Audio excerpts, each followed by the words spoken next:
নমস্কার সবাইকে। আজকের রেসিপি হচ্ছে চিলি চিকেন। এই যে দেখো, প্রথমে পেঁয়াজ, ধনেপাতা, কাঁচা লঙ্কা মিক্সিতে ভালো করে বেটে নিচ্ছি।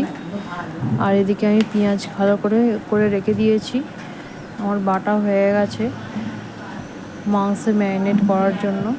এইদিকে দেখো, লাল সবুজ ক্যাপসিকাম কেটে রেখেছি, আদা রসুন সব কেটে রেখেছি। আর এদিকে পেঁয়াজগুলোকে খোলা ছাড়িয়ে রেখে দিয়েছি। তোমরা প্লিজ আমার ভিডিওটা দেখতে থাকো। এখানে মাংস আমার ম্যারিনেট করে রাখা আছে আধ ঘন্টার মতো। এবার একটু ভেজে নেব। আমার ভিডিওগুলো ভালো লাগলে প্লিজ আমার চ্যানেলটা সাবস্ক্রাইব করে দেবেন সবাই, আর একটু লাইক কমেন্ট করে দেবেন। কড়াই এখানে দেখো তেল গরম হয়ে এসছে। এবার চিকেনগুলো একটু একটু করে দিয়ে ভেজে নেব। এই যে হয়েই এসছে অলমোস্ট ভাজা। ভেজে নিচ্ছি আমি চিকেনগুলো। চিকেন ভাজা আমার কমপ্লিট হয়ে গেছে। যে দেখো, এবার পেঁয়াজগুলো দিয়ে দেবো।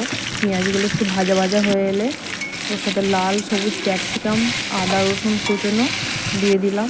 এবার সয়া সস, টমেটো সস, নুন আর চিনি পরিমাণ মতো দিয়ে দেবো।